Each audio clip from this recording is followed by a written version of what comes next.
Hello and welcome to the Chronicles of Dragonlance. In this show, my co-host and I delve into the novels and stories of the incredibly famous and lengthy fantasy series Dragonlance. We're going to go book by book and delve into the secrets that made this series so groundbreaking and legendary. Welcome back to the Chronicles of Dragonlance. I'm your host Shivam, and with me today is my dear friend John. Hello, John. Hey, how's it going? Great. Today we are moving into Chapter 8 and 9 of Book 2 of Dragons of Autumn Twilight, which is where the story starts really picking up. We're at if we were looking at the novel of Autumn Twilight, this is kind of where the book splits in half. The halfway mark, so we're starting to get into the climactic moments. Things are starting to happen. The story is starting to come together, and the party is starting to cohere.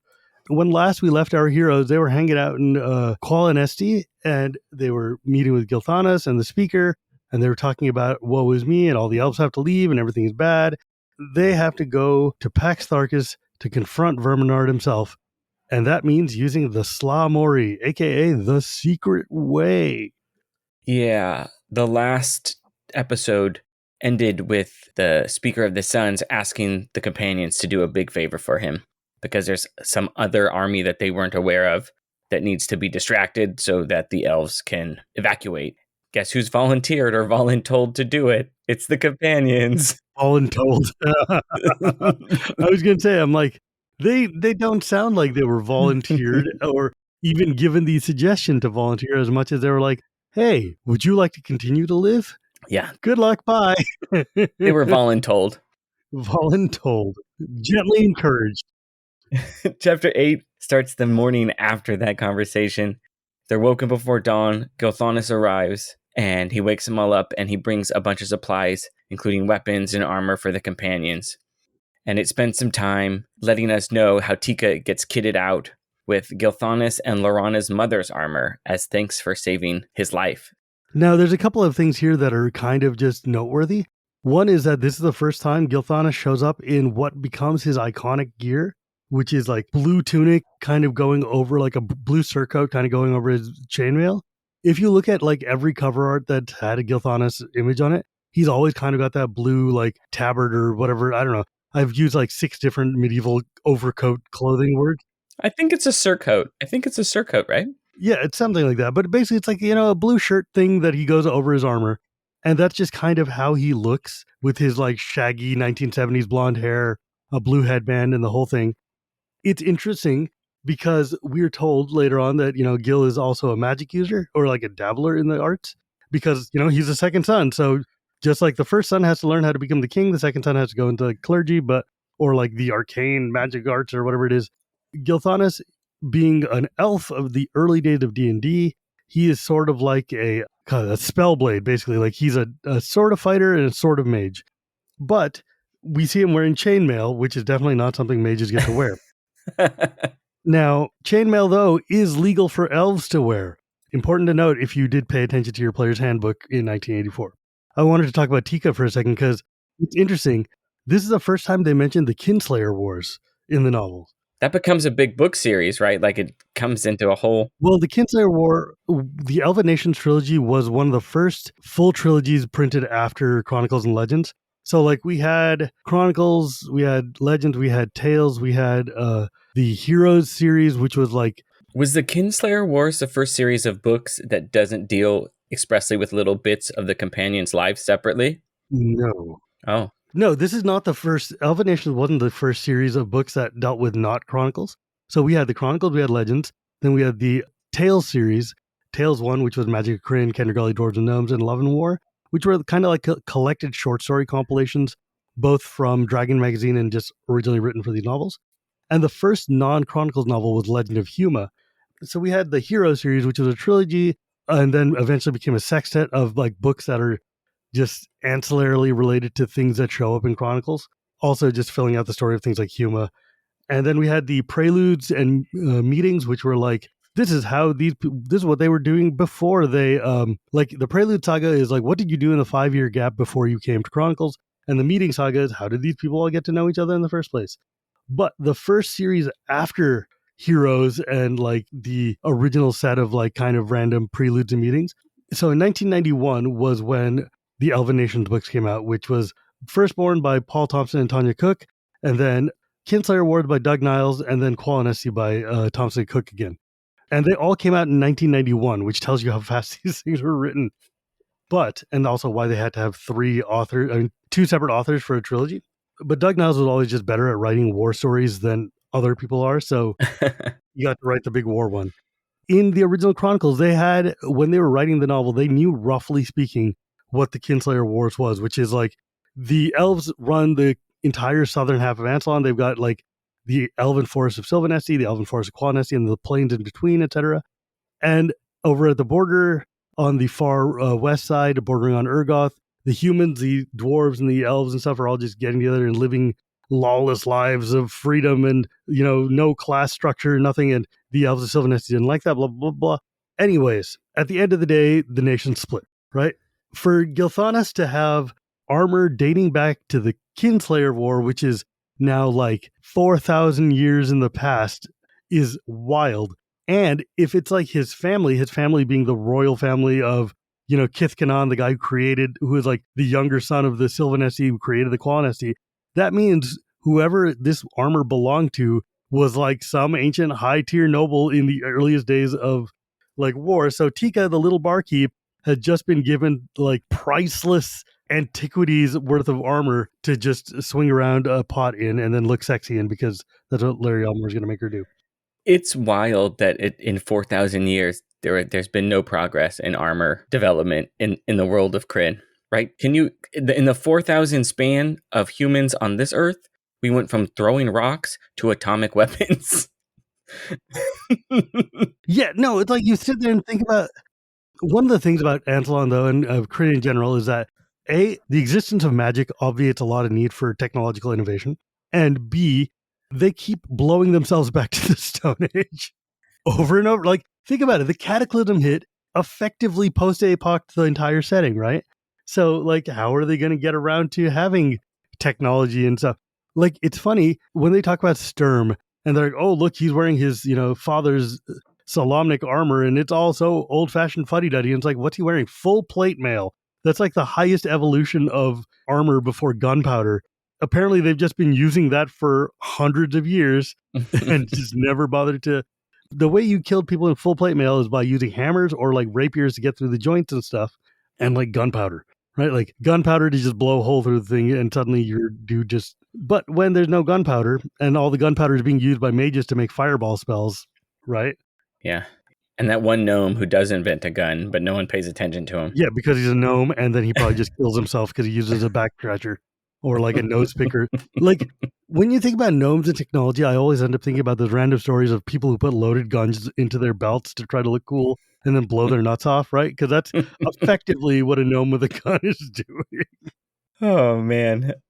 Okay, so Tika gets her armor, and Goldmoon goes like, I'll help her out, because like Tika's obviously, she's a maid. She doesn't know how to wear armor. And Caramon's like, how does Goldmoon know how to wear armor? And Riverrun's like, bro, she runs the kingdom. She knows how to wear armor. But then you're like, wait a second. If they're barbarians, in quotes, why are they able to just wear hyper fancy, super elven, like ancient armor? They don't use armor. No barbarians use armor. None of the planesfolk use armor. Why does Goldmoon know how to wear armor? Maybe they did wear it. Maybe barbarians just a class system. This is just barbarians because they live on the plains. Like, yeah, underneath your fur is just full plate or something. Yeah, it's their secret full plate. There's a lot of things about D&D that just make me wince sometimes. However, my favorite line is like, Caramon going through the rest of the just stuff that Gilthana's brought, and he's like looking through this pack of supplies, and he's like, what is this crap? And Gilthana's like, Quithpaw, iron rations. It'll last us for weeks. And Caramon's like, it looks like dried fruit. And Tanis like, that's because that's what it is, buddy. And Caramon's like, I'm in hell. Please kill me. Tanis has one last moment where he's sad. He's like, I wish my last trip here could have been different. One last moment today where he's sad. Yeah. As they start moving out, Caramon starts instructing Tika on how to use her sword. Hang on a second. So I went, because I'm that idiot, while we were talking, I was looking up what Tika's armor used to look like, because like, Larry Elmore and friends have drawn her multiple times. And when you look at this, you're like, really? That's what your 4,000-year-old legendary armor is? It's just like a tank top made of chainmail and then like some underwear flaps? Well, no, obviously not. But that's what Larry Elmore wants it to be. Maybe we have evolved armor in 4,000 years, I guess. It's just real. It's kind of like, come on, bro. We've all seen the cover of Spring Dawning. What they didn't tell you, what the book doesn't tell you, is that was Gilthanis' mom's summer armor that she wore only to the beach. Like, yeah, if you look at the cover of Spring Dawning, the original cover, you've got Raceland, Caramon, and then Tika in the middle there. And she's got this just torn off tank top of like, and it's so funny because it's like when I saw it the first time in 1980X, I was like, oh, wow, she's hot looking and stuff. And then later on, folks are like, if I can see the cleavage, I can stab the cleavage. And I was like, right, that's bad for armor. But she's got like just her thick wad of 70s curly hair underneath that random helmet. And like, it's just that the armor is such a, let's just say it does not inspire confidence. But you know what it does inspire? It inspired 10-year-olds to pick that book up off the shelf and buy it. Boy, howdy did it. It served its purpose well. Talking about, good-looking armor, the book does mention that as Caramon is instructing Tika, he keeps getting distracted by her looks. Yeah, of course he does. Like there's a scene from one of the Dragonlance comics that was later on that came out there where Tika is sitting there like, do you think this armor looks too tight, Caramon? And it's like, oh, girl, really? Come on. Oh, and so the whole theme of this chapter, which the heading of it is Doubts, Ambush, a New Friend, is doubts. It keeps coming up over and over through the next two chapters. And it starts here where there's a moment where Raceland's not around. And then Gilthanis gets suspicious. And Caramon is like, no, he didn't do anything wrong. Then Raceland reappears and he's like, what's everyone getting upset about? I was just gathering spell components. And someone's like, well, what are they? You got to prove them to me. And Raceland's like, no, I don't. Wizards don't tell people what their spell components are. That's like, and I was wondering, is that the case, right? Are spell components secret? I mean, this is just to ramp up the tension here in these chapters. There's like a couple of layers here. One is that it's reinforcing that Raceland is private and does not want you paying it. Like, if he is eating a cheese sandwich, you will never know, right? Like, he's like, what's in your cheese sandwich? I can see that it's got cheese and bread. It's like, how do you know it's got bread? I ain't telling you it's got bread. This ain't bread. It's like, it came from the bag that said bread. Yeah. That's what you think you saw? Like Raceland would not tell them if he was wearing red robes while wearing red robes type of thing, But the other thing is wizards do like to pretend that their components and stuff are secrecy and like, ooh, trade secrets and it's the art and you're not supposed to. But really, no, there's no real conjunction to it. It's just Raceland kind of just being Raceland. It's like, my spell components are secret. All you insignificant gnats are too dumb to understand. Okay, bro. You'd never understand what bat guano's used for. My undying love for bat poop has everything to do with my personal fetish and not magic spells. Yeah, and seriously, and they're just like, all right, bro, you can go and take that like lizard eyeball and do whatever you're going to do, and we really don't want to know. We are much happier just not engaged. You can keep your secrets. It's like, you keep them and keep that pouch in a sealed envelope so we can't smell it because it's real stinky. Sometimes the secret is for your benefit. So they're traveling and they stop, and while they're resting, Fizban tells Tanis that they're being followed. Gilthanis is like, no one's following us. This is a secret path, and I'm an elf, and I could tell. Regardless of what Gilthanis says, Sturm takes the rear. And he's like, I'll watch our six. Mm-hmm. So they just travel for hours. They come to a clearing. Tanis warns everyone. And in the clearing, there's signs of a battle. There's hobgoblin bodies. There's human bodies. Everyone seems dead until they see some movement. And they say, find a survivor. He's covered in blood. Goldmoon heals him. Or does she heal him or she goes to heal them? No, she does heal him. Either she does. His name is Eben. Eben. And he knows Gilthanis. Mm-hmm. As they're talking, he warns them that there are some Draconians behind them. And this was weird because I was like, well, where's Sturm? Wasn't that Sturm's job? Right? It's funny. I mean, this whole scene is such a setup, right? We're coming and we're out of nowhere, and suddenly there's just a bunch of dead people lying around. They didn't hear anything. They hadn't heard any like battle sounds or anything at all. And it's just suddenly this one dude happens to be alive and happens to know a member of the party. Huh. And he hasn't happened to like crawl away or why would you stick around? He's well enough to talk and point out, but he's not well enough to crawl away. Anyway, there's 12 Draconians. And regarding your question earlier, Goldmoon goes to heal him, and Caramon just holds her back and says, remember, humans fought for the Dragon High Lord too, so let's maybe not heal him if we also have to kill him, which is good D&D logic, right? If you're a D&D party, you're exploring, you find one survivor NPC, you're going to sit there and be like, let's make sure he's not a scab before we waste our resources on him. So there's 12 Draconians, and they say, just come with us. It's just for questioning. Sturm was like, well, how did the Draconians know about this secret path? I think it was Gilthanis. So Raislin's the bad guy. Gilthanis is the bad guy.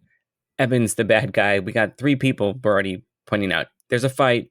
The Fistband goes to use Fireball, and everyone's like, no, don't do it. You'll blow us all up. Tika tries to attack, and I think she says that she nearly hurts Flint or someone else with the way she's wildly swinging the swords. So Caramon is busy fighting and trying to protect her, the bad guys and the party from her. Oh yeah, like Tika is like swinging around. Caramon shoved her back and he's like, just stay behind me. And then he looks back at the sword that she just kind of wiggle wobbling. And he's like, on second thought, why don't you go over to the woods with the old man and Goldmoon? Tika invents a new form of fight style where she drops her sword and she just uses her shield as a blunt weapon. She bashes a Draconian, knocks him to the ground, stabs him with the shield. Good old 1d4 points of damage right there. And then she does it. She bashes in another Draconian with the shield. So like out of the 12 Draconians, the person who has no fighting skills whatsoever kills 2 of them with her shield. She's got like the best body count. Yeah. But I love that paragraph though. It's like, Tika stumbled around and saw another Draconian. Swinging her shield, she blocked its sword thrust. Then, with a strength born of terror, she hit the creature again and again and again with her shield, knowing only that she had to kill the thing. She kept bashing until she felt a hand on her arm. Whipping around, blood-stained shield ready, she saw Caramon. And Caramon's like, all right, it's all right. They're all dead. You did just fine. Chill out. And she's like, Yeah, she's overcome by her feelings there. Oh, yeah. And she kisses him. Mm-hmm. And then he kisses back, and, they both have pretty hot-blooded right now. They're just a fight, and Raisin breaks it up, and then Tika runs away. Well, yeah, because remember, Tika's like 17 or 18 or something here. Yeah. She is like, first off, been just through her first ever battle in her life, wearing armor for the first time, holding a shield for the first time, and she's sitting there and just kills 2 living things that had sentience, right? Like, that is a lot harder than killing chickens at the bar. Like, these things were looking back and trying to hurt you. And then suddenly this dude that she's totally into is like, you did great. It's okay. Yeah. And he's getting his catharsis emotions, his emotional release. But of course, Caramon, being the old experienced warhand, knows all about camp followers and relieving post-battle stress.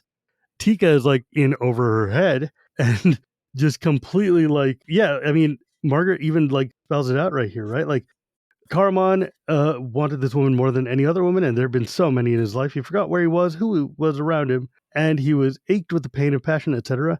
And then Tika was like, wow, I'm totally into this. And then suddenly she felt cold and afraid, remembering stories told to her by other barmaids of the terrible, wonderful things that happened between men and women. She began to panic. She's literally got 0 sex education except what she's learned from her co-workers, which I am sure I don't need to tell you, listeners, is not where you need to be learning about these things, especially from bar workers. Like, And Raistlin breaks him up, and as soon as like Raistlin touches Caramon, like spells broken for Caramon, because that's the effect his brother has on him. And then it's just like, look, dude, you can have a cold shower or you can have that psychopath staring at you. What do you want? And then it's like Caramon's looking at her, and he's feeling dizzy and disoriented. And then there's just like Raistlin's cold, dead gaze. And yeah, she breaks. She runs away. She's like, it's just like having a dead fish stare at you, right? Tika's feast burned. She backed away, stumbled over the body of the Draconian, then picked up her shield and ran. And Caramon tries to defend himself, and like Raislin's just like, you're just disgusting. The other thing that's weird though is like, these are Draconians. Why didn't they just turn to stone? They did, maybe. Yeah, but how is she able to just keep bashing him? I was just thinking, when you bash someone with a shield, no part of your weapon empties their body. You're just pulping their flesh and breaking their bones. I guess at some point, like, can you imagine what that statue would look like, though? Just like a mangled face carved out of stone, just like an exploding pomegranate or something. Like, what? What is going on? It's actually pretty blunt weapons are probably a pretty good weapon to pick if you're going to be facing Draconians, the Draconians who turn into stone. Well, yeah, because like your weapon won't get sick. The exploding ones, that's not going to help you with, I guess, a little, because you can hide behind your shield, but Yeah, but like exactly, if you hit him with like a hammer or a shield, it's not going to get stuck the way a sword would, right? yeah, exactly. It transitions to, after Tika runs away, it kind of transitions and they go back to talking to Eben, and they're like, you can come with us. I don't know, is it now or is it later where they have like, it's not really optional that you come up with us, right? Like, it's kind of like, hey, we need some help. Yeah, so here's the way that works, right? And we can't let you go away because we're not quite sure what's going on here. So There's a lot of voluntelling people here. But like it's interesting because right, they go back to Eben after that whole little interlude, and Eben's like, yeah, my party and I were attacked by at least 40 40 hobgoblins. And Gilthon says, and only you live to tell the tale? And it's funny because Eben's like, oh yeah, you know what? Don't waste your healing powers on me. It's just a scratch. Because he knows that if Goldmoon, the paragon of good and justice, was to touch him with her healing powers, maybe it wouldn't work the way we want it to work. Also, how does he know that she has healing powers? She's the first cleric in 300 years. Yeah. And so even if she said, I can heal you, why would you believe them? It's like, yeah. Everyone Sure says they can heal everyone, but I ain't never seen it happen. Why am I going to start believing you?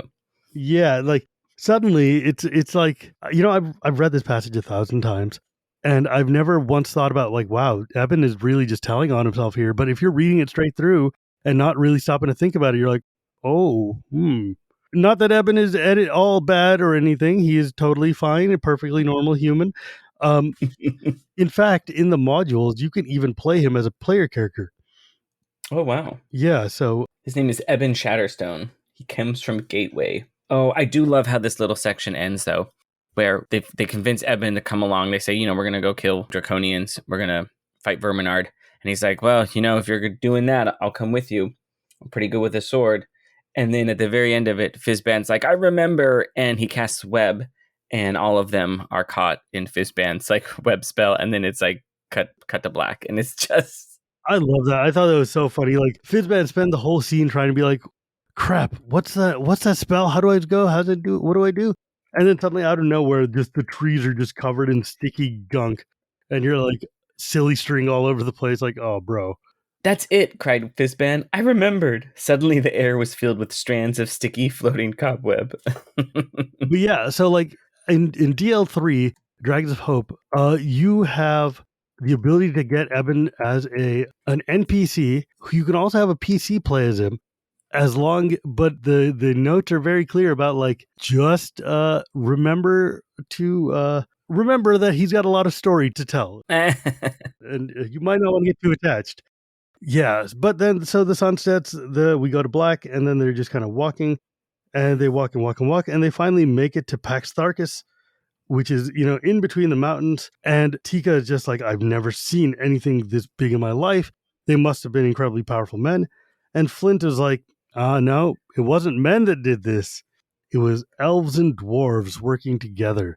The Peace of Tharkas, thus the Pax of Tharkas. This story was notably told in my absolute favorite Dragonlance trilogy, Dwarven Nations by Dan Parkinson, which is the story of the Kalnar dwarves leaving Thorodden to move west to go to Thorbarden, meeting the native dwarves who live there, the birth of the split of mountain dwarves and hill dwarves, etc. And also, as part of the Kinslayer Wars, when they were fighting with the elves, the dwarves and elves worked together to protect this pass from the humans that were marauding, and so they built the Fortress of Pax Tharkas. It's a really great story, really cool characters, and just like one of my favorite pieces of Dragonlance lore. Like, this was a fortress of peace that then became stolen by the humans in the end of the day anyways, because humans ruin everything. they're there as they're watching, and Gilthanis and Flint are explaining some of the history. The gates open and an army watches out, and from above, a big red dragon flies out, goes off, and Gilthanis is like, "Oh, they're marching on Qualinost," and he's like, "We must get inside, free the prisoners." And then Eben's like, "Oh my god, I can't believe you're doing that." He's like, "How are you guys going to get in there?"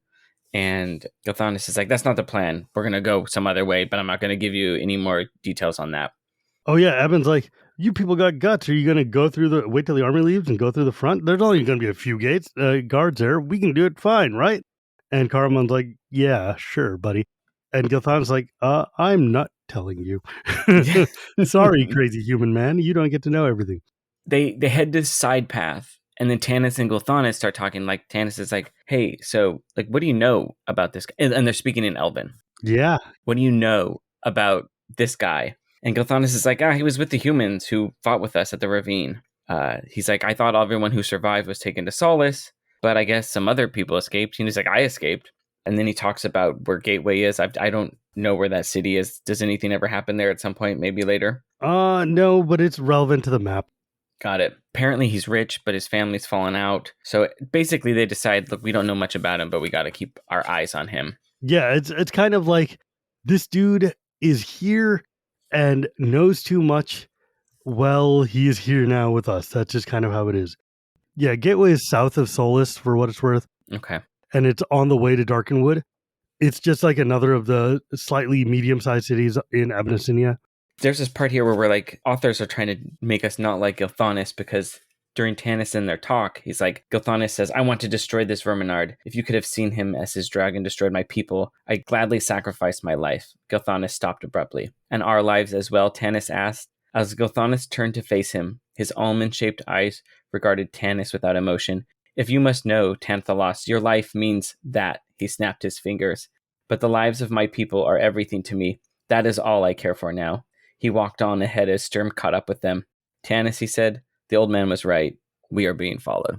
Yeah, but man, Gilthanis he's like, look, bro, you and me, there's nothing here but my people. I will kill all of us to keep them. That's also just both fair and expected of him. We know that he's like this guy, right? I imagine that if the situation was different, Tanis would be saying the same thing. Yeah. Right? Tanis doesn't want the Qualinost. I don't know if he's willing to sacrifice. He might be willing to sacrifice his life for the elves, but he might not be willing to sacrifice all of his friends' lives, right? But I can definitely see in some ways that could be Tanis. But it does make that dynamic. But the thing is, Tanis is too altruistic, man. Tanis is definitely more like he would sacrifice his team for somebody else's benefit, but I don't think he would do it for his own. I think he's just too like wimpy for that. Not wimpy, but just like not cold-blooded enough. Yeah. Right? Like he is not like so devoid of ethics that he would just he's not going to sack you to save him or to save his people. You're not like he does. I mean, he shows it over and over again in this course of the saga. He's like, look, this is my fight. I'm asking you to come with me willingly, but I'm not going to force you, right? But one of the things that I do like about this chapter is we get two references to like historic events here, Pax Tharkas and to the Kinslayer War. And one of the things that Tracy Hickman always liked to say, and he reiterates here in the annotated chronicles, is that he, like me, hates it when you're reading a novel and there's just a big building or a big story thing that just has no explanation, just exists. So he goes out of his way to ensure that anything that shows up has a grounding in the history of the saga and a purpose for being there and a reason to exist, so that it's not like, because how many times have you seen like floating like watch D&D things or read D&D or any fantasy, and you're walking through a city and there's just like floating platforms or like even played a video game. That's one of the things that irks me about playing video games, and like you're like, oh, we're gonna go explore this ancient temple and it's got like all these random gears and traps and stuff, and it's like, why does it have gears and traps? Because it's an ancient temple. Duh. Yeah, like what were the people who lived here doing? Like, how do you pray if you have to like take grandma across like 3 bladed knife traps and across a bottomless pit to the gorges of hell or something? And I'm like, what? This is interesting because what this is all, the reason we have this, and this is all pulling from Indiana Jones, obviously, right? Oh yeah. But Indiana Jones is pulling from all the pulp magazines that like George Lucas and Spielberg grew up with. And what they're all pulling from is from the Lost Mines of Solomon, right? By, I forgot his name, but basically he was like a fail son who spent time in Africa at the end of the 19th century. Solomon's Mines, that was the name of the book. And his brother told him, like, you're such a fail son. Why can't you do anything good? And he's like, have you read this Treasure Island by... And he's like, well, I could write something better than Treasure Island. King Solomon's Mine from King Solomon's 1885 Mine. by the adventure writer and fabulous Sir H. Rider Haggard. What a name, H. Rider Haggard. But like he was a nobody until he wrote this book. And then that book tore up the charts. And basically what it's about is all the tropes from adventure that you know of start in this book. Temples with traps, dungeons, all that stuff is in this book. Holy crap, I need to read this book. Like, I'm just reading a brief summary of it. It has like, secret kings who were peasants on the outside, but they're really the secret king of the secret kingdom. That's here. White savior race. That's here. All of this stuff. It starts with King Solomon's Mine. Alan Quatermain. Yeah, Alan Quatermain. Yeah. Man, I have heard this hero's name before. Wow, this guy is like, this has definitely just been referenced in comics and adventure novels for decades. This is, you wonder, like, who created all these tropes that we know of? This guy created, that guy Haggard created them. Also, alongside them, Gary Gygax, and then the Elric of Melniboné novels by that's Michael Moorcock. Yeah, Michael Moorcock, and then like, Fafhrd and the Grey Mouser. Yeah, which are basically the other just like core D&D novels. The secret dungeon stuff with traps and treasure in it, that comes from this, where he's... I want to read this book now, jeez. He's recreated these mines that were Solomon's, right, from the Temple of David, Temple of Solomon in Israel. That's where he had these mines where he was getting all his gold and all his stuff, and they were in Africa, and they find them and they get trapped inside of them and whatnot. So, wow, that sounds awesome. Yeah, if you're wondering where all this stuff comes from, just be prepared. If you do decide to read it, and it is very racist, right? This is a white British guy. Oh yeah, like I'm just reading, like, at the height of Imperial Britain, writing about the great dark continent of Africa. Oh yeah, because like I'm just looking up a summary of this thing, and they're like, yeah, it's this was written in the late 19th century. Explorers were uncovering ancient civilizations and their remains. Inner Africa remained largely unexplored. So this book was just kind of like BS all day long. The way to Kukuna Land. Wow, this just seems like deeply racist in like comically racist. It's like, what? Oh man. There is a part of it where he talks about like Zulu warriors that he kind of has, at the same time all this stuff was happening, Imperial, there was, this worry that white people were becoming soft. And so white people needed to become hard, and they needed to become warriors again. And so there's this grudging respect for Zulu warriors in this book because they're hard, and it's like they kind of parallel them to like Sparta, right? Oh, there's this pure lifestyle of being Spartan warriors.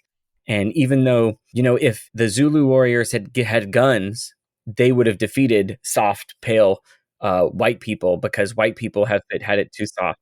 I mean, I think they would have, just because they would have had guns anyways. Not just because, Shaka Zulu, one of the greatest generals of all time. But like, yes, in any case, that is the end of chapter 8, book 2 of the Dragon's Bottom Twilight. Moving on to chapter 9, Suspicions Grow, the Sla Mori, with one of my absolute favorite interchapter artworks in there, which is the skeleton of Kithkanon sitting on his throne with the sword Wormslayer on his lap. Oh my god, I love this. It's so evocative. It's so D&D. Yeah, a shout outs to, I think is it Shelly King or Skelly King who drew that? Oh no, it's Skelly. No, who drew that? Skelly King sounds like what my 3-year-old would have called this guy. Look, it's a Skelly King. Yeah. We discussed this last episode and how the interior artwork was just not credited in these books very often. It's cool art. That's all. It's amazing though. The narrow trail climbs steeply up the plains. These guys are starting to head towards the actual entrance to the Sla Mori, and we are getting prepped for weird things to start happening. Oh yeah, we had doubt sown on a number of people. in the last chapter, and this continues here, Gilthanis says, hey, I need to go check out the trail a little bit ahead. And as soon as he walks away, Eben starts like throwing shade. He's like, hey, why are we going this way? You know, it looks like trolls made this trail. How well do you know this, Gilthanis? You know, when we were attacked, he just showed up missing. I'm just saying. Oh, and Eben glanced around and moved closer. While we were trying to wake up and grab our weapon to fight, I heard elves calling out, as if someone was lost. Who do you suppose they were calling for? And it's like, oh my God, this dude is just so blatantly transparent. Tanis like, I've known him for a long time. Sit down, shut up, and please just stop talking. And he's also like, oh, well, like, how did you escape? You know, and he's like, I got sent to Solus too, but I escaped. Tracy and Margaret are laying it on pretty thick here. And then they have this ridiculous argument because Sturm and Caramon hear Eben. Gilthanis returns, and then Eben's like, hey, we should probably go through the front gate. And then Caramon and Sturm agree. And this makes no sense to me at all. This is a giant fortified position held by like at least an army of the dragon armies and a dragon. And these three people are like, hey, we could probably go through the front gate. No one's going to know. It's like, this is the dumbest argument I've ever heard. And it doesn't make any sense either because these are trained soldiers. Like, it's one thing if Tika says, hey, let's go through the front. Sturm and Caramon have fought a lot of battles. They know how to do this. They understand that, like, just because the army left doesn't mean the fortress is unguarded. Yeah, it just doesn't make any sense. Maybe let's think about the fact that we are taking the word of a dude we met 20 minutes ago. Yeah. Like, what? It's just so silly.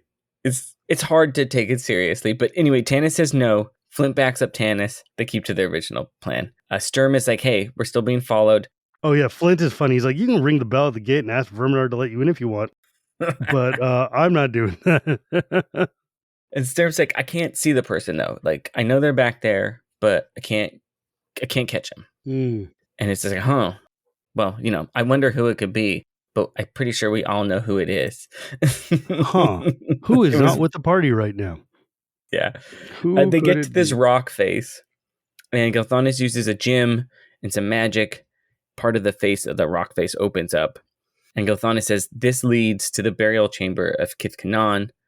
That's how I know like where this is, and that's how I know it can get us through here, right? Because I'm a descendant of Kithkanon. So right, this is the royal tombs. Of course they know where it is. Yeah. You know, like Fizban's like, wow, he's one of us, and Raceland's like, no, he's just a scrub dabbler. He never took the test or whatever. He knows how to cast this spell because he's a royal elf. Yeah. And elves have some level of innate magicness in this edition of D&D. So he's just got the ability. And plus, it's a magical artifact that opens a door for his family's tomb. Of course he's going to know how to do that. And then they start arguing about who's going to go in. Flint's like, I don't trust this thing. It's too much magic. Have Raceland go first. And then Raceland's like, nah, this place seems really evil. We should be careful. And then Fizban's like, oh. Throw the dwarf in. They're accustomed to living in dark, dank caves. Yeah.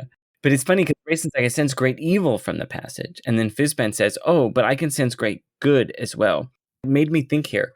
Fizban can sense good because like he's a god, so he knows. Yes. But I also made me wonder, is like, can Raceland only sense evil because like that's how he tends to be, right? Can he not sense good things because he's like neutral tending towards bad? Like, why can't he feel the good stuff? I think you got to take this a little bit with a grain of salt. Because one of it is, first off, detect good, detect evil are not mage spells. They're cleric spells and paladin spells. Race is not one of them. He can't really detect evil, but he's clever and intelligent and arcane savvy. So he's like, we're about to go into a crazy dungeon. There's a lot of magical ability here.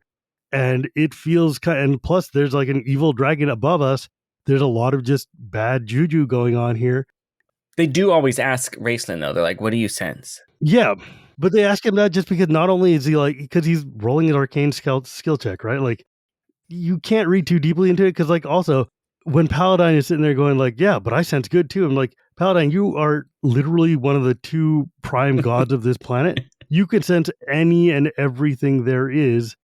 So what are you trying to say? It's just more like, it's just D&D stuff. Encourage them. Like, nope, you guys got to go in. Like he was going to say whatever he needed to say, right? Yeah. Because Fizban needs them to do the thing, right? He's setting up all the pieces. So this is maybe just continuing that. Hang on, I gotta check it now. I'm just irritated and I need to know. So obviously, level 1 spell, they've got detect evil, and they detect magic, not detect good. God, the first edition player's handbook was organized in such a crappy way. I can't believe. Like sometimes I look at this stuff and I'm like, how did we get away with this for so long? Yeah, like I said, detect evil was a divination spell for clerics, not for mages. But did mages get it? Oh, turns out magic users did get detect evil. Never mind. But at what level? Magic users in first edition at second level got detect evil. Oh, so he could have it. So yeah, he absolutely could have it. And I guess it's detect evil. There's not a detect good spell, is there? There is. It's a reversible spell. Oh, got it. So it goes both ways. Okay. Yes. You have to memorize them separately because D&D was picky. And then later on, it made it to be like, you can only detect the opposite of your alignment or it's an innate spell or whatever. Look, here's the thing. Raceland can cast detect evil. It's like a verbal somatic look. And the way the spell works is that if there is an overwhelming aura of one or the other, you will feel that. And right now he's feeling like, and look, you're about to go into a tomb. There's a lot of spirits and dead things there. And yes, you're going to feel like a lot of people died here. This is underneath Pax Tharkas. And there's been evil things going on for a couple of years with Verminard running the place. So yes, Raceland's going to feel overwhelming evil. Meanwhile, Fizban is like, look, hang on, chill out. There's also good things here. The elves live here. The elves came here. Even though evil things rule there, there was enough like residual goodness from the building of this place. Eben, of course, is like, y'all are crazy and this is dumb. But he doesn't say that. He shouts it. Yeah. The noise echoes uncannily, and he's like, oh, I'm sorry. I can't believe that you guys are going in there. I don't need a mage to tell me that there's evil in that hole. I can feel it. We're going back around the front. But that's like making a big old fuss for a bunch of people who are trying to sneak into a place. And then again, Caramon buys it, and I just don't like Caramon. You're supposed to be a seasoned warrior. Why are you listening to the man who is yelling loudly when you're supposed to be the only people out here? Like, come on.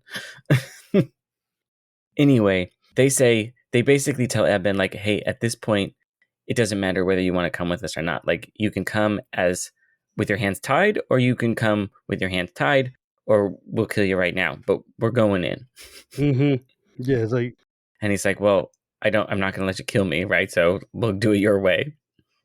Race turns on the light and they walk into the Slamori. They set a trap. Yeah, Sturm's like, so what do we do? Leave it open or closed? It's just like, leave it open a crack. And then whatever's in there we will be able to see what they're doing. But I like that he's got enough control over this door to be able to automatically open and close it, to leave it like a hatchback of one of those automatic hatchbacks on like the back of an SUV that can swing your arm underneath and it just stops closing a smidge. It's a very precise crystal. The way I think about it is like that crystal acts sort of like a circuit completion. When the crystal is in the slot, the circuit is on, the door will open. When you pull it out, the circuit cuts, it's got no energy anymore, door stays closed. It could work like that. So they move in a little ways, and I believe they reach an intersection, and they set up a camp. And they double watches, one at the entrance and one at the camp. Both Caramon and Eben are just like staring at Tika as she sleeps. Kind of creepy. And then Goldmoon goes to Caramon, and she's like, well, hang on though. Before we get to that, because that's a big section. Like, so, Race is like, there's dust in here, but there's nobody in here. But one of the cute things is like, Flint's like, oh yeah, there's a crossroads about 120 feet ahead. In the annotated book, Tracy makes a note, like, we're in full dungeon crawling mode because now all distances will be in increments of 10 feet. It's like, now we're talking in squares, baby. Oh, I didn't catch that. That's a good one. We learn a little bit about Kittyarda here because Goldmoon has seen how Caramon's interacting with Tika. She's seen how Tika is handling it, and she's got some worries. And so she's like, Tanis says you have an older sister. He's like, yeah, but she's like my half sister. And she's like, I'm going to talk to you like an older sister. And he's like, believe me, no, you're not. He's like, she was the dirtiest, foulest person I ever knew. Yeah, like she taught me how to use a sword. She taught me how to kick a man in the groin. She taught me how to cheat at dice. She's like, I get what you're trying to say, but don't try to be. And then Goldmoon's like, but I thought she and Tanis were together. And he's like, oh yeah, they certainly were. Well, He's but I thought she intended. I mean, they certainly did, baby. And then Goldmoon was like, that's kind of what I want to talk to you about exactly. He's like, but this time is with Tika. And he's like, Tika, what are you talking about? Like, she knows what she's doing. She's a big girl. No, Caramon. He's like, no, she's a girl, Caramon. He's like, I want you to like understand that. And there's like, Caramon looked blank. He knew Tika was a girl. What did Goldmoon mean? Then he blinked in sudden understanding and groaned, no, she isn't. Yes, Goldmoon sighed. She is. She's never been with a man before, she told me, while we were in the grove putting on her armor. She's frightened, Caramon. She's heard a lot of stories. Don't rush her. She desperately wants approval from you, and she might do anything to win it, but don't let her use that as a reason to do something she'll regret later. If you truly love her, time will prove it and enhance the moment's sweetness. And he's like, oh, I guess you know that, sweet, that, huh? And then he looks at Goldmoon looking at Riverwind, right? Like, oh, they found true love. So there's some prudery here. It's a little like, all right, we're all wearing like ankle length dresses here. Let's go. Yeah, this is definitely Tracy's ethical core sneaking in here. Because you could tell. No, it gets even better, actually, because here's the thing. Because I'm thinking, oh, yeah, Riverwind and Goldmoon are married, and so they've already done their thing. And then we find out, no. When our vows are spoken, we will lie together as man and wife. Not until then. Are you kidding me? Who's going to, like, it's... People are dead.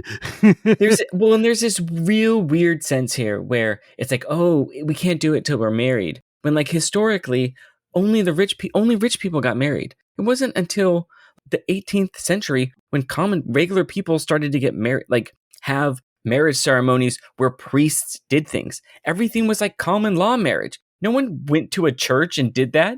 Even up to the 50s, you would see things like even in like Europe and America and stuff.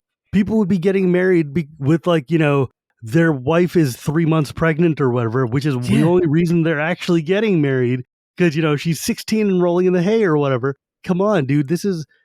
But it's like when our vows are spoken, we will lie together. And it's like, well, what's stopping you from speaking your vows right now? Yeah, like who were you speaking to? There's this whole presumption that in the 300 years that the gods have been gone, they're still going to churches and having priests conduct weddings where people exchange vows. It doesn't make any sense. You and Riverwind could have done that at any point. You could have held hands and said, I pledge my life to you. Hey, look, you've exchanged vows, but no, it's not real unless it's done in the secret magic temple when you're wearing your secret magic underwear. Oh my God. But the thing is like, there's a couple of things here. First off, you could tell the text definitely gets very Tracy up because the text gets very stilted and it gets very stuffy in this section. And it suddenly just like loses a whole lot of like the characteristic flair of Margaret. But she also just hated writing about Goldmoon because Goldmoon was such a fuddy-duddy. The other thing is look at the situation that Goldmoon is in right now. Her people are literally exterminated. As far as she knows, she and Riverwind might be the only ones left of the entire Kuei Shu. So who is she waiting for? Who is she going to say these vows in front of? She is a priestess of the returned god. They were at the temple in the friggin' Mishikal was literally there. The goddess was literally there. If you needed to say vows, maybe when your man went from being a flesh popsicle to coming back to life, that would have been a good time to say, hey, I, having brought you back to life from the dead with the blessings of the one true God who is here, now swear to you to not let this happen again. GG's, let's go. Also, I would argue that much more important than any vows you say while holding hands is the fact that like Riverwind crawled down into hell while he was insane and found this stick for you, this magic stick that was the quest he had to go on in order to prove his love for you, and came back to you and stayed committed. And then did it again, right? Went back to the same place and then was melted because of it. And when he woke up, he's still committed. Like, look. At some point. The first time I would have bowed out. I've been like, hey, look, I'm sure you're great, Goldmoon, but I don't need that kind of high maintenance woman in my life. Like, there are plenty of priestesses in the sea, is all I'm saying. And none of them are asking me to bathe in acid of a dragon. Right? Like, Riverwind has gone through a ridiculous amount to not get laid, is pretty much it, right? Like, yeah. come on. I was kind of shocked when I read it. I was like, what do you mean they haven't? Like, I thought they were already like a couple. I thought they were already married. It's like, there's vows of chastity and there's vows of fidelity, and that's fair and fine, and I respect. I'm a priest. I do weddings. I respect that. Of course I do. But at the same time, this is just ignoring the reality of the situation on the stage, and it's just like such a immersion breaker, right? I mean, like, I get it, because Goldmoon, she's the messenger of the true God. She's spreading the word of the God. But who the hell is she waiting? Like, is it until I find Jesus we can't? It's a very Western Christian idea that like the messenger of the God has to be some pure virginal woman. It's not just that. I mean, it was also Mesopotamian, and like, I mean, the Vestal Virgin idea has been around for a long time. Yeah, but it's definitely, but Goldmoon is definitely a very Protestant ethic virgin characteristic. well, but Vestal virgins, to be fair, was just one. That was one type of virgin. There were priests and priestesses of other gods in Roman and Greek canon that didn't have to be virgins. Yeah, but it's also just like, it's just so Mormon. Yeah, that's why I said it won't until they give their vows in the special temple, in the special building with their special underwear. Then it'll be real. Plus, this whole segment has such a after school special tone to it. If you truly love her, time will prove it and enhance the moment's sweetness. Okay, Grandma. Spoken as a person who's never had sex for the first time before. Yeah. The first time you have sex, there's not a lot of sweetness. It's not perfect. There's a lot of fumbling and confusion. And it's not... yeah. And like, you know what? And then Caramon, of course, like, I guess you know that, huh? And, you know, it's like, what? Like, the more you know? Come on. What is this? This is... And then a star goes by. Yeah, this is just so... At the same time, in fairness, her point is ultimately correct. Tika is a child, has no idea what's coming, and Caramon is nothing if not a slut. And so, like, Goldmoon is very astute and understands human nature, even if she is following the stuffiest possible form of rules. And she's like, yo, bro, keep it in your chainmail pants, onegaishimasu. We need to pack this away. This is not the time and place, and she is not the person. And Caramon's like, I'm used to camp followers. I know exactly what's going on. And Goldman's like, bro, she isn't. And he's like, no way. And you could totally see that. Like, if they had stopped there, scene would have been perfect and still worked. Yeah. But instead we get... All right. That's probably enough about... stuffiness. The night passed quietly with no sign of their pursuer. You know, no awkwardness, as it were.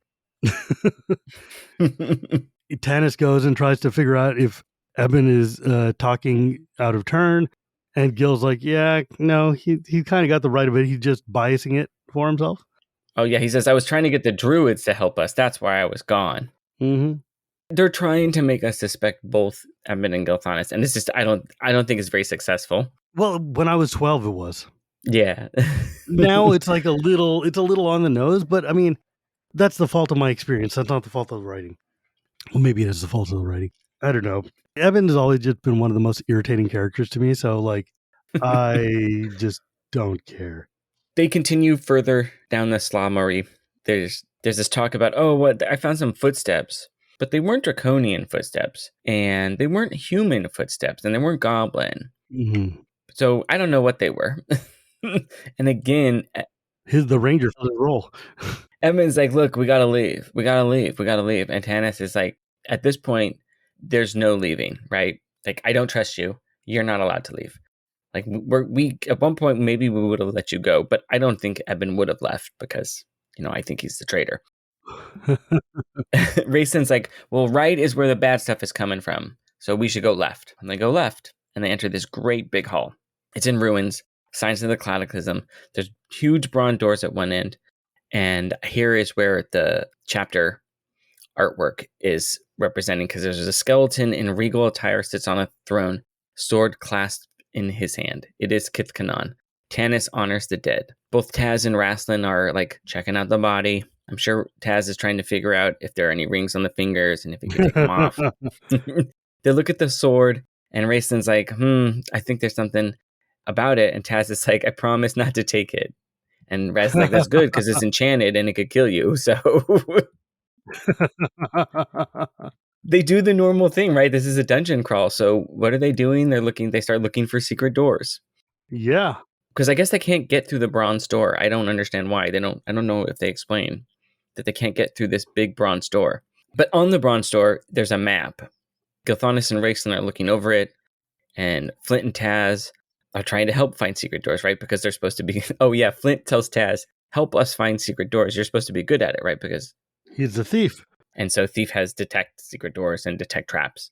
And Taz does not find any traps, but he does hear a scraping sound coming from the bronze doors.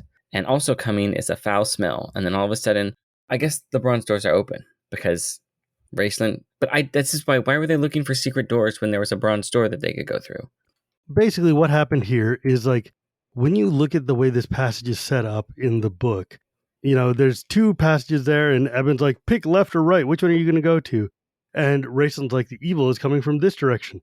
Well, when you look at the actual module for DL2 and you see what's on that map and what that direction holds, if you were to turn in that direction to the right, you would end up in the Tomb of Zombies, a tunnel full of Kithkanon's elite guard, which is like 44 mindless zombies who are here to kill everybody and would basically mop the floor with any 5th level party that's just hanging out here. Whereas the other way is the way that leads to Kithkanon's tomb, which we discussed. Kithkanon's tomb is in this ruined area here. On one side is like the tomb of the king himself with his columns, and directly opposite him on the far side, these double bronze doors. And they're like, let's look for secrets, right?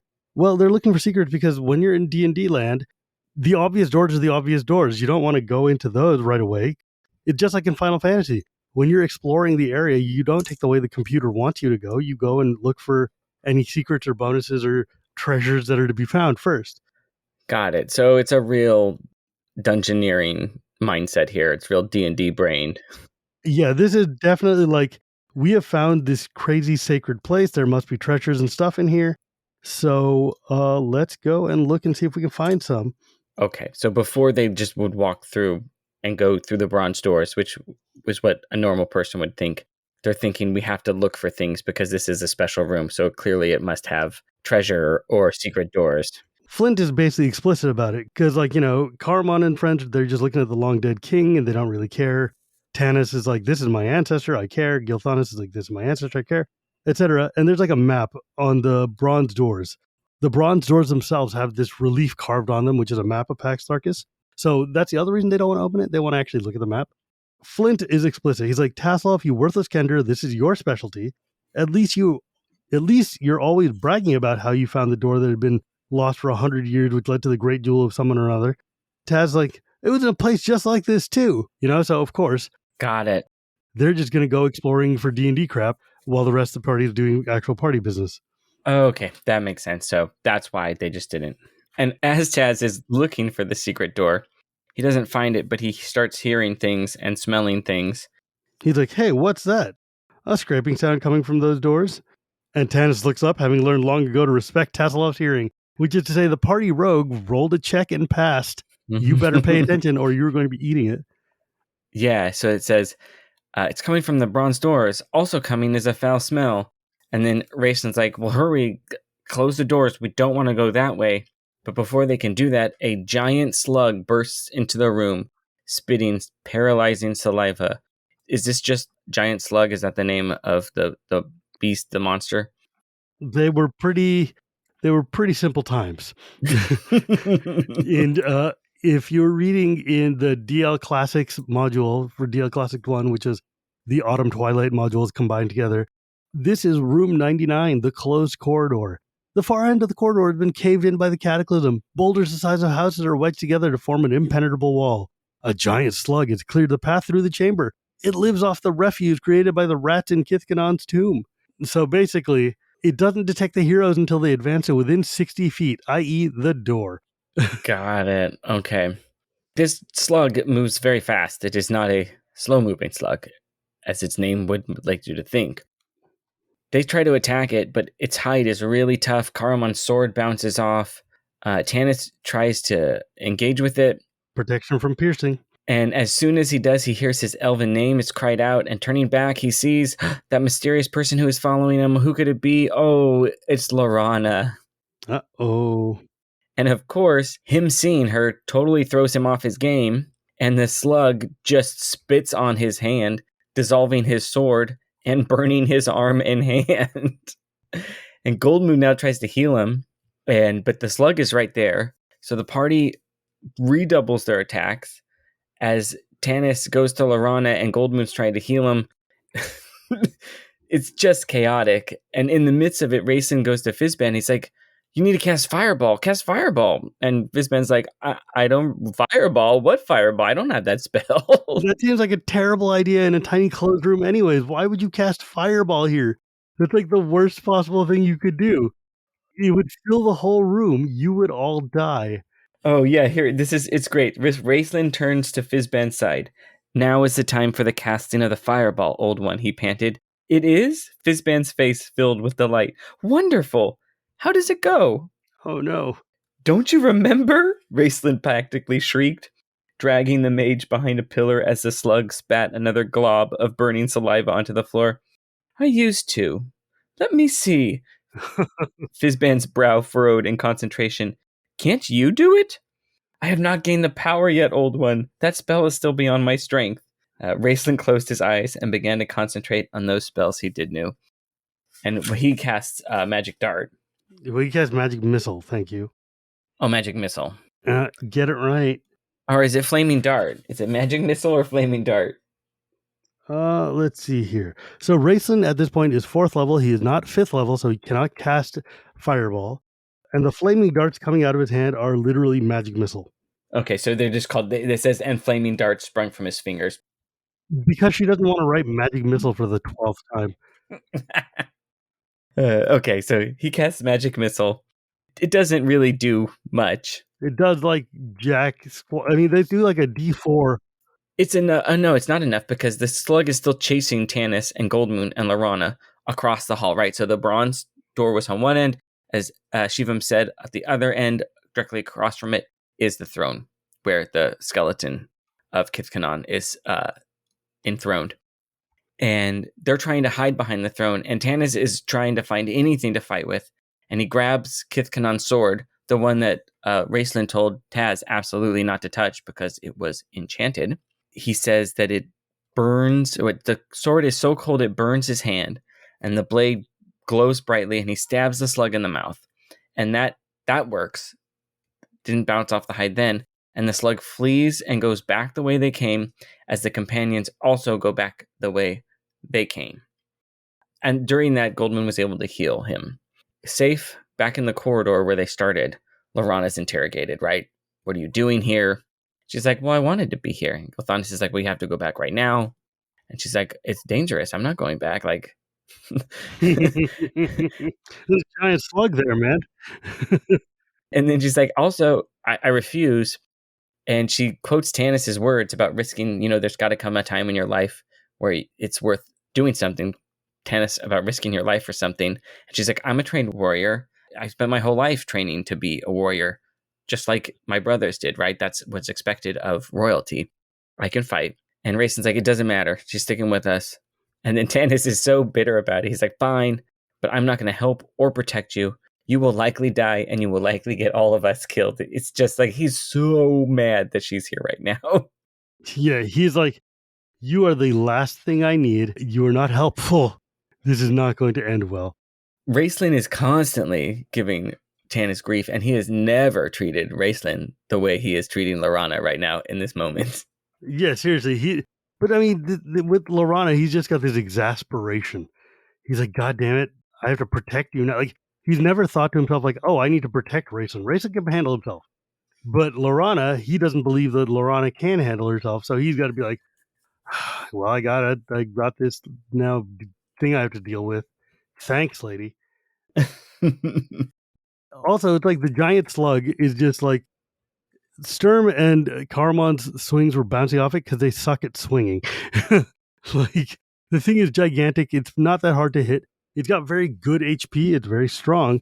But what Tanis grabbed was Kithkanon's magic blade, one of the holiest sacred swords in all of elven kind. Does the module have its stats, or can players get the sword in the module? Yeah. It's like there from the beginning. Is it a good sword? And Well, I mean, it's hella good, dude. you could tell me it's a good sword, but you're like, it's D3 plus 2, and I wouldn't know what that meant. That would be like a broken dagger. D3 plus 2. That's like you what are you doing? I just told you I wouldn't know what it meant. So, the sword across Kithkanon's lap represents one of the most potent weapons of his age. It is Wormslayer, a two-handed sword plus 3, which is to say that it does damage and then you add 3 points to your hit and damage. So it's easier to hit with. It does more damage. If drawn from the scabbard, it gleams brightly with magical radiance. It can do all sorts of other things like detect evil and detect dragons and do extra damage to this and that. It is a major artifact. Wow, and they get it in an early module in the game, huh? Lucky for the player who grabs it. Yeah, I mean, they've been going through a lot in the module, and like, you got to give them something. OP, nerf. Yeah, it is a little busted. However, I mean, they don't keep it for very long, so. Spoilers. Yeah, because I have the actual modern stats we gave it in the Dragonlance campaign setting, which is pretty neat. And by modern, I mean like 15 years ago now. Oh, God, that's a... It's not in the new book. No, the new book takes place in a different part of Dragonlance. So while the Chronicles are doing their thing, the legendary sword Wormslayer and its twin Wormsbane. So Wormslayer forged in the early Dragon Wars during the Age of Dreams. The blade is etched with an elven script, and its crosspiece looks like an eagle's beak. Wormslayer went to Kithkanon, and Wormsbane went to Sithis, who is his brother.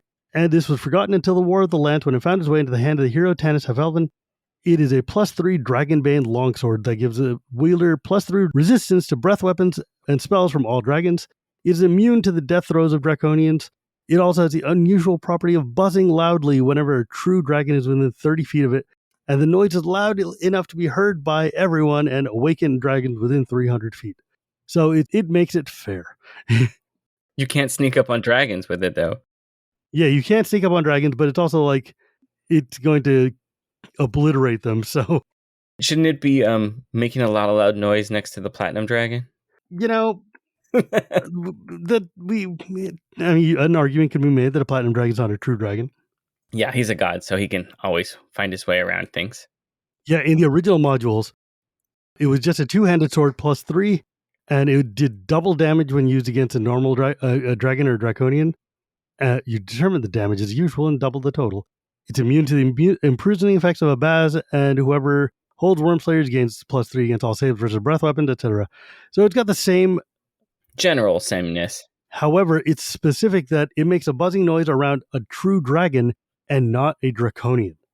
That actually makes a difference. Yeah. Otherwise, this would be really unusable. It would be more of a curse item than a good one. So Lorana's in. They're like breaking up, but they're getting ready to we have to decide where to go. And they're like, well, we only have two options. We took the left path. Now we have to take that right evil filling path. The one that Shiva mentioned is full of zombies. Mm-hmm. As they're talking about this, Raistlin is just staring at Tanis. And Tanis is like, what is it now? He asked irritably. The sword is enchanted, Raistlin said softly. How did you get it? Tanis started. He stared at the blade, moving his hand as though it might turn into a snake. He frowned, trying to remember. I was near the body of the Elven King, searching for something to throw at the slug, when suddenly the sword was in my hand. It had been taken out of the sheath and... Tanis paused, swallowing. Yes, Raistlin pursued, his eyes glittering eagerly. He gave it to me, Tanis said softly. I remember. His hand touched mine. He pulled it from its sheath. Who? Asked Gilthanis. None of us were near there. Kithkanon. Blessed by the hero, man. And that's how chapter 9 ends. I love that. I thought that was the coolest moment when I was a kid, and frankly, I think it's one of the coolest moments now, too. Just because it's like, that is a thing that fantasy stories are made of, right? Like, yeah.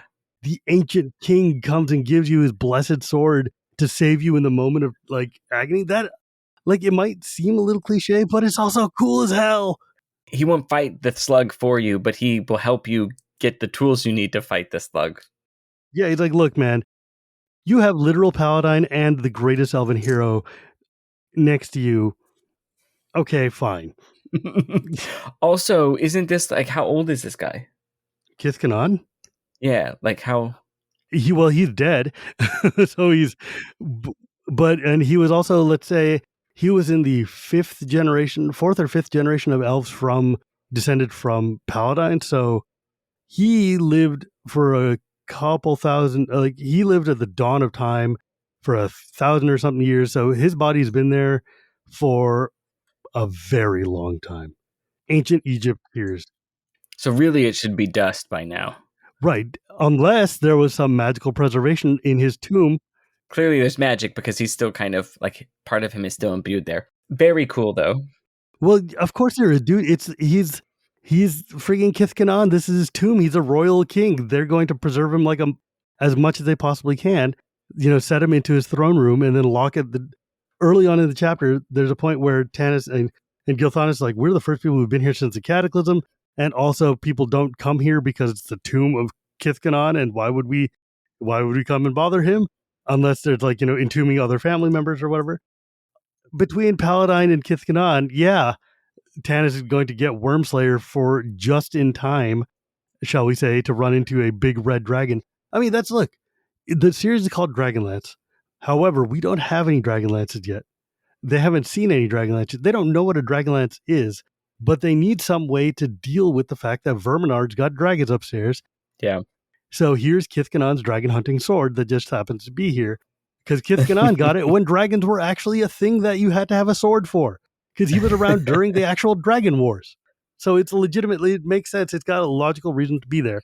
Yeah, I think it was in the last episode, in the last two episodes, where Fizban confirmed that Dragonlances were even real, right? Because they're like, yeah, basically. It's just a myth. And he's like, no, it's real. Huma was real.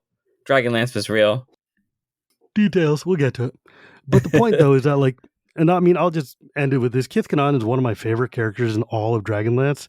So this chapter just makes me, I just get really excited about it. I just really, really love this dude. Yeah, so that's chapter 9. Yeah, that is the start of real cascade into like the finale of this book. We're getting down to it, man. We're getting real close to the end of. Yeah, there's only, I think, about 70 pages more. Yeah. Or just under 70 pages. So probably 5 or 6 more chapters and we're going to be done. Yeah. Wow. We're almost to the end of like Autumn Twilight. Holy crap. I didn't think we'd ever make it.